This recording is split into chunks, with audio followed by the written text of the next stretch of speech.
오늘 말씀은 시편 127편입니다. 그 부제가 달려 있는데 솔로몬이 성전을 올라가면서 드리는 노래라고 나와 있습니다. 그래서 120편부터 134편까지는 15편이 이 동일한 주제로 써 있습니다. 그런데 그 중에서 오늘 말씀이 127편이기 때문에 그 15편의 가장 중앙에 있는 말씀입니다. 그러니까 하나님 앞에 나아가는 것, 하나님을 의지하는 것, 그리고 또 하나님을 높여드림이 삶의 고백이 되는 찬양입니다. 그런데 우리가 하나님이 주시는 삶의 모습이 온전히 드려지고 또 우리에게 허락하여 주신 가정이 하나님 앞에 온전히 세움을 받기 위해서는, 그리고 세움을 받는 증거는 무엇인가? 오늘 말씀의 시작은 이렇습니다. 오늘 1절과 2절 말씀을 보면 여호와께서 집을 세우지 아니하시면 세우는 자의 수고가 헛되며 여호와께서 성을 지키지 아니하시면 파수꾼의 깨어있음이 헛되도다. 아멘. 오늘 말씀 자체가 우리에게 설명을 해줍니다. 이것이 오늘 말씀의 첫 번째 교훈입니다. 사람이 계획을 해도 하나님이 허락하신 것만 이루어진다. 사람이 아무리 계획을 한다 할지라도 하나님이 허락해 주신 것만 이루어진다.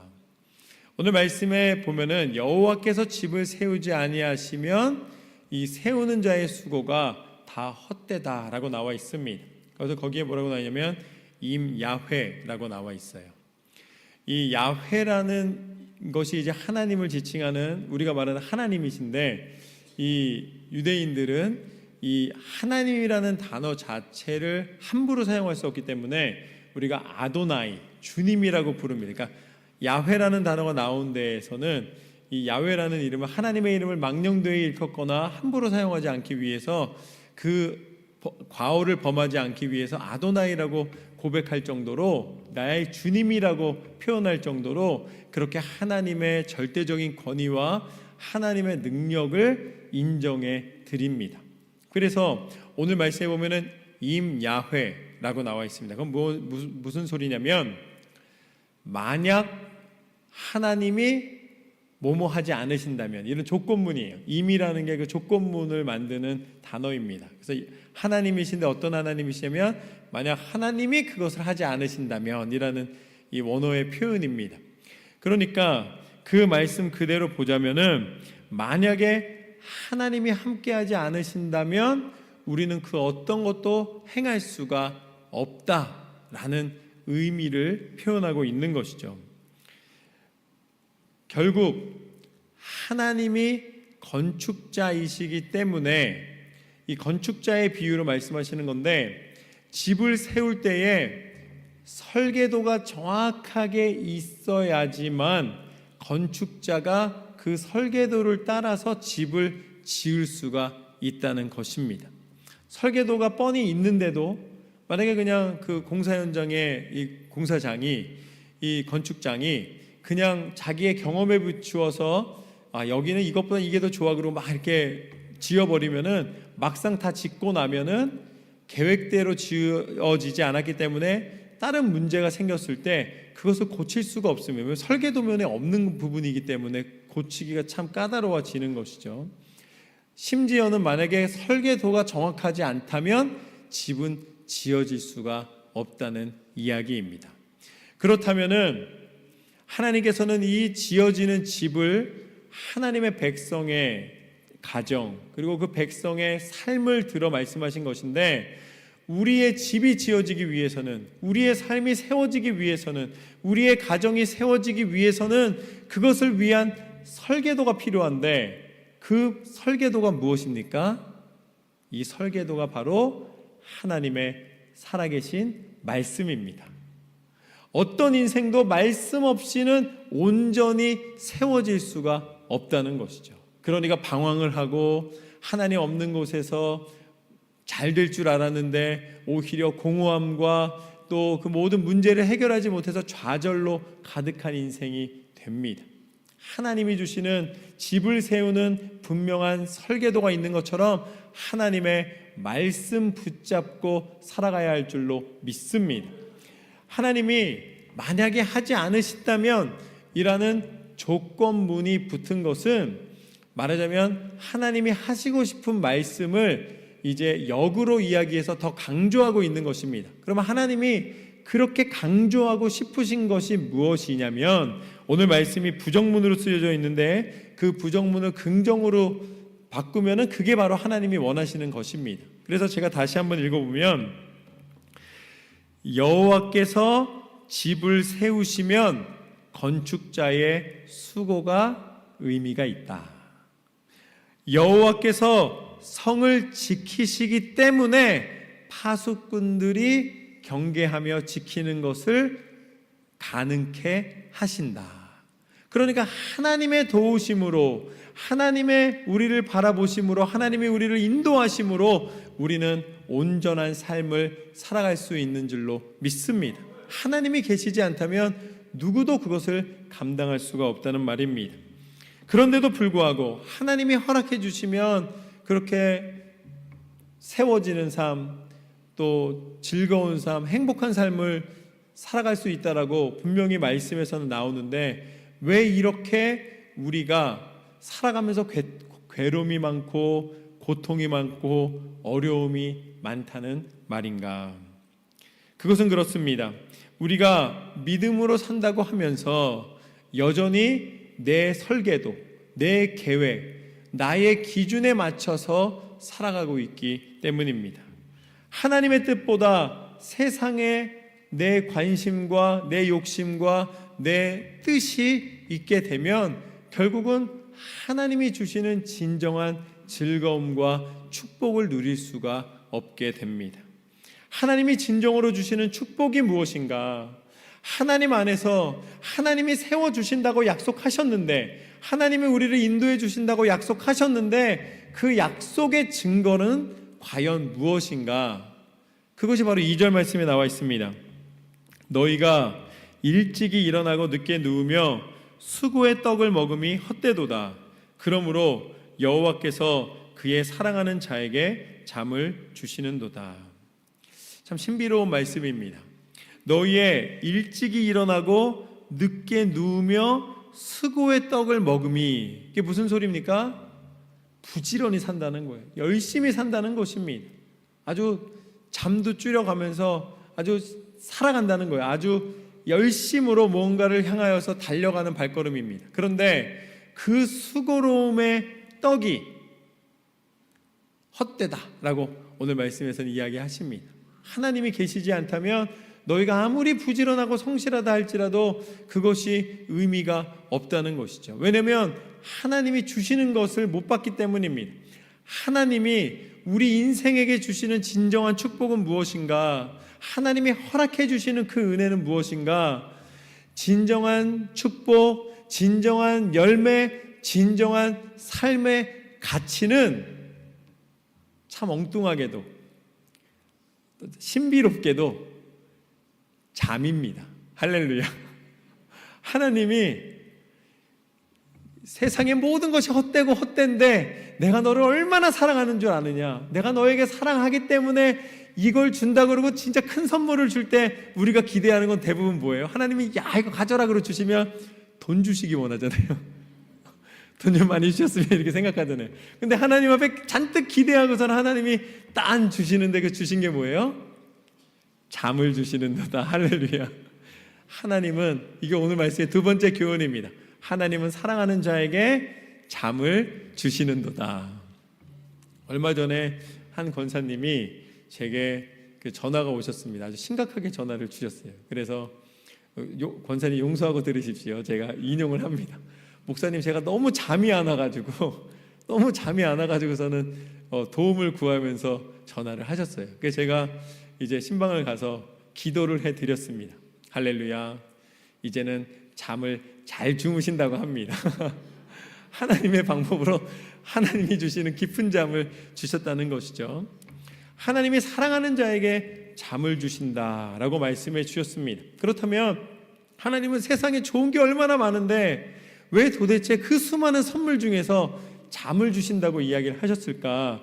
그렇다면 하나님이 말씀하시는 이 사랑하는 자에게 주시는 잠은 무엇인가? 그 잠의 의미가 세 가지가 있습니다. 그 첫 번째는 뭐냐면, 첫 번째는 바로 육신의 쉼입니다. 잠은 육신의 쉼이에요. 하나님이 내게 주시는 쉼의 공간을 의미합니다. 이 육신이라는 공간 또한 세상 가운데 쉼을 얻을 수 있는 공간이죠. 우리가 회사에서 일을 하다가도, 사업터에서 일을 하다가도 너무 졸려요. 그럼 어떻게 합니까? 책상에 잠깐 엎드려 자든지 아니면 의자에 앉아서 잠깐 잠을 취할 수가 있습니다. 운전을 하다가 너무 졸려요. 그럼 어떻게 합니까? 잠깐 갓길에다 세워놓고서는 사고 나지 않도록 잠깐 눈 붙이고서는 떠날 때가 있잖아요. 저만 그런 것처럼 이렇게 쳐다보시는데 저는 그런 적이 많습니다. 그래서 너무 피곤해가지고 옆에다 세워놓고서 잠잘 때가 있어요. 그러다가 깜짝 놀라서 깰 때가 있습니다. 제가 운전하고 있다가 잠든 줄 알고. 그렇게 잠의 공간이 필요한 거죠. 그런데 우리가 뭐니 해도 우리가 가장 깊은 잠을 잘 수 있고 쉼을 얻을 수 있는 곳이 어디입니까? 집입니다. 내 침대에서 잘 때 제일 좋잖아요. 내 육신에 쉼을 얻을 수 있잖아요. 잠은 집에 가서 자시길 주님의 이름으로 축원합니다. 집에서 잠을 자야 돼요. 그런데 하나님이 그 잠을 주신다는 것은 육신의 쉼을 이야기합니다. 하나님이 주시는 육신의 쉼을 이야기하는 것이죠. 그것이 가장 대표적인 잠의 의미이고, 두 번째 잠의 의미는 무엇이냐면 바로 마음의 쉼입니다.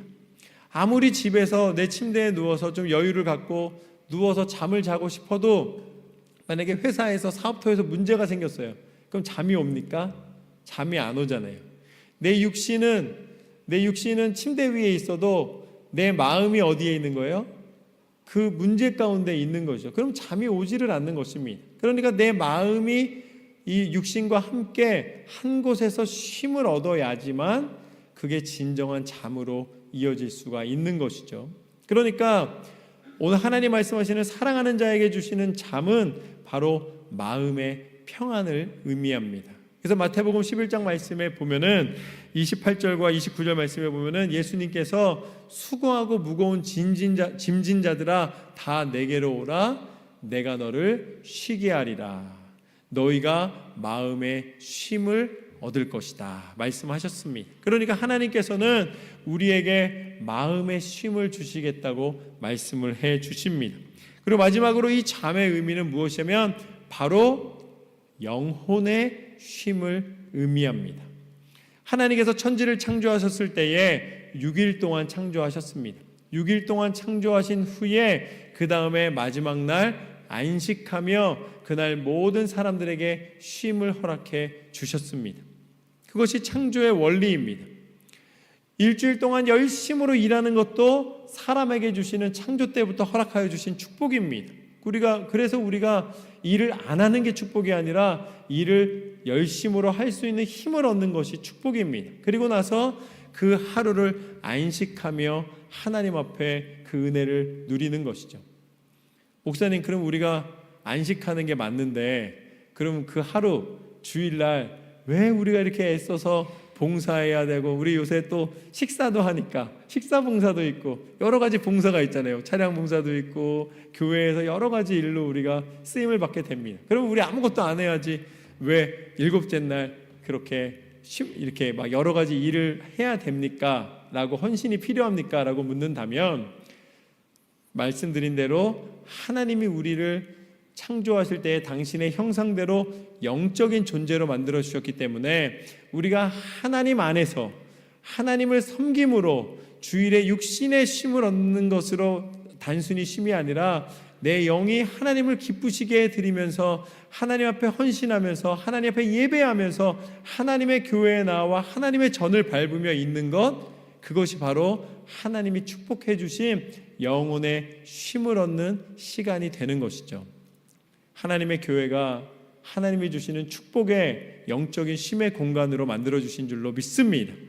우리의 영이 쉼을 얻을 때에 비로소 진정한 안식을 얻을 수가 있습니다. 그래서 오늘 하나님이 잠으로 표현해 주신 그 잠이 육신의 쉼, 마음의 쉼, 영의 쉼이 함께 합쳐졌을 때에 잠이 된다는 거예요. 하나님은 이 놀라운 은혜를 우리 가운데 허락하여 주시는 줄로 믿습니다.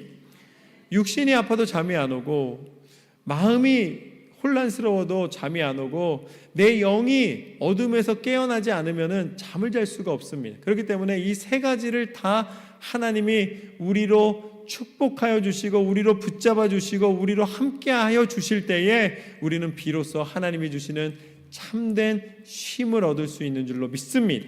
그런데 이 쉼을 허락해 주신다고 약속하셨기에 우리는 하나님이 주시는 참된 잠, 참된 쉼을 얻으시기를 주님의 이름으로 축원합니다. 오늘 저녁 마더스데이, 오늘이 기억날 만큼 아주 그냥 푹 주무시기를 주님의 이름으로 축원합니다. 이렇게 하나님께서는 우리에게 잠을 주신다. 영혼의 쉼, 마음의 쉼, 육체의 쉼을 허락하여 주신다고 약속해 주셨습니다. 그리고 이 잠과 더불어 우리의 가정에, 우리의 삶에 주시는 축복은 무엇인가? 3절 말씀에 보면 이렇습니다. 보라, 자식들은 여호와의 기업이요 태의 열매는 그의 상급이로다. 하나님께서는 오늘 말씀에 자녀들을 축복해 주셔서 하나님의 은혜를 누리게 해 주신다고 약속하십니다. 하나님의 가정을 이야기해 주시는 것이죠. 그런데 4절과 5절 말씀을 보면 이렇게 나와 있습니다. 젊은 자의 자식은 장사의 수중의 화살 같으니 이것이 그의 화살통에 가득한 자는 복되도다. 그들이 성문에서 그들의 원수와 담판할 때에 수치를 당하지 아니하리로다. 이 당시에는 땅을 차지하는 방법이 전쟁이었습니다. 그렇기 때문에 이 자녀가 많은 것이 축복이었고 특별히 아들이 있었어야 합니다. 그래서 아들을 통해서 그 집이 보호를 받고 그 나라가 보호를 받고 또 전쟁을 치루어 이길 수 있게 되는 것이죠. 그래서 이 아들은 수중의 화살과도 같다. 그러니까 어떠한 전쟁에도 승리할 수 있고 영토를 확장할 수 있고 더욱더 풍성함을 누릴 수 있다라는 의미입니다. 그것이 가정적인 축복, 자녀의 축복, 또 이 자녀는 하나님의 소유임을 나타내신다면 이 말씀을 통해 하나님은 꼭 자녀가 있으면 축복이고 자녀가 없으면 축복이 아니다라는 것을 말씀해 주시고자 하는 것이 아니라 하나님은 이 자녀의 축복을 통해 집을 지키고 나라를 확대하는 것처럼 하나님께서는 우리를 통해 다음 세대를 통해 하나님은 자녀의 축복이 믿음의 유산을 남기어 하나님 나라를 유지하고 하나님 나라를 확대하는 일에 우리를 사용하시기를 원하십니다. 그러니까 가정적으로 보자면 당연히 자녀를 낳는 것이 하나님이 주시는 축복 중에 하나라면 하나님이 영적인 은혜 가운데 하나님의 나라를 확장한다라는 의미에서 당시에는 이스라엘 민족이 이스라엘 땅을 확장하는 것이었다면 지금은 이제는 땅의 개념이 아니라 하나님 나라 구원의 복음의 능력이 선포되는 그 영적인 영역의 확대에 있어서 우리 가운데 말씀하시는 자녀라는 의미는 믿음의 유산을 남기고 지키고 그 믿음으로 하나님의 나라가 확장되는 것인 줄로 믿습니다. 그렇기 때문에 이제는 한 가족의 개념이 아니라 하나님이 우리에게 주신 영적인 믿음의 영역의 확대, 그 일을 함께 감당하는 믿음의 유산을 남기는 곳이 어디입니까? 그곳이 바로 하나님의 교회인 줄로 믿습니다. 하나님의 교회는 한 가족입니다. 그렇기 때문에 이 전쟁 때에 무기를 많이 준비해서 그 전쟁을 치루어야 하는 것처럼 하나님의 교회가 한 가족, 영적인 공동체 되어서 우리가 기도하고 우리가 말씀 붙잡고 나아갈 때에 하나님이 우리에게 세상이 줄 수 없는 진정한 승리를 허락하여 주시는 줄로 믿습니다. 그래서 오늘 말씀의 세 번째 교훈은 무엇이냐면 기도로 승리하라. 서로를 위해 기도하라. 하나님의 백성이, 하나님의 가족이 이길 수 있는 영적인 무기는 하나님의 말씀을 붙잡고 드려지는 기도인 줄로 믿습니다. 우리 교회가 한 가족 되는 것은 다른 것으로 가족되는 것이 아닙니다. 서로를 위해 하나님 안에서 서로를 위해 기도할 수 있는 축복이 있는 줄로 믿습니다. 그래서 우리가 기도로 하나 되었을 때에 하나님께서는 하나님의 계획을 나타내시고 하나님의 계획을 이루어 주시고 하나님의 축복을 우리 가운데 허락하여 주시는 줄로 믿습니다. 우리가 영적인 한 가족 된 것을 하나님이 축복하여 주셨노라. 그리하여서 아버지 하나님께서는 우리가 한 가족이 되어 넉넉히 서로를 위해 기도해야 할 때에 우리에게 어떠한 상황도 이길 수 있는 힘을 허락하여 주십니다. 오늘 가족에게 장사의 수중에 그 아들들을 통해 화살을 쏘는 것처럼 우리가 살아가는 날 동안에 승리할 수 있고 이겨낼 수 있고 우리 안에 잃었던 모든 좌절됐던 모든 상황들을 다시 새 힘을 내서 극복할 수 있는 그 근본을 허락해 주셨습니다. 그 승리의 근본, 승리의 증거, 그분이 누구신가? 그분이 바로 예수 그리스도이신 줄로 믿습니다. 한 가족이 서로를 미워하지 않고 갈등하지 않고 하나 될 수 있는 유일한 길은 예수 그리스도의 십자가의 사랑을 통해 가능한 줄로 믿습니다. 우리가 아무리 힘을 내고 아무리 안간힘을 써도 우리 스스로 할 수 없는 것은 무엇인가? 우리의 마음이 하나 되는 것입니다. 그런데 우리가 분열되지 않고 우리가 세상에 빠지지 않고 우리가 온전히 하나님의 뜻을 쫓아 갈 수 있는 그 길을 우리를 위해 먼저 예비하여 주셨고 진정한 승리가 무엇인지를 선포해 주셨고 세상의 무기가 아니라 하나님의 영적인 무기를 우리 가운데 허락해 주신 분이 바로 예수 그리스도이십니다. 예수님의 십자가의 승리를 통해 하나님의 가정이 세움을 받게 되는 줄로 믿습니다. 세상의 어떠한 상황 속에서도 예수 그리스도의 이름으로 기도하고 나아갈 때에 그 기도를 통해 하나님이 가정을 세우시고 가정을 인도하시고 그 가정 가운데 놀라운 은혜를 베풀어 주시는 줄로 믿습니다. 오늘 말씀처럼 하나님이 그 집을 세우시고 하나님이 그 삶을 인도하시며 그 가정을 세우시는 참 사랑의 하나님이신 줄로 믿습니다. 그것을 통해 우리가 세 가지의 은혜를 함께 나누었습니다. 그 첫 번째는 사람이 계획을 해도 하나님이 허락하신 것만 이루어진다. 하나님의 말씀의 설계도대로 우리의 삶의 모든 모습이 순종으로 승리하시기를 주님의 이름으로 축원합니다. 두 번째, 하나님은 사랑하는 자에게 잠을 주신다. 하나님이 주시는 육신의 쉼, 마음의 쉼, 영혼의 쉼, 그 쉼을 통하여 하나님이 주시는 은혜를 누리시며 매일마다 푹 주무시기를 주님의 이름으로 축원합니다. 마지막으로 가족을 위해 기도하라. 하나님은 우리가 기도함으로 승리할 수 있는 권세를 허락하여 주셨습니다. 그 은혜를 날마다 누리시기를 주님의 이름으로 축원합니다.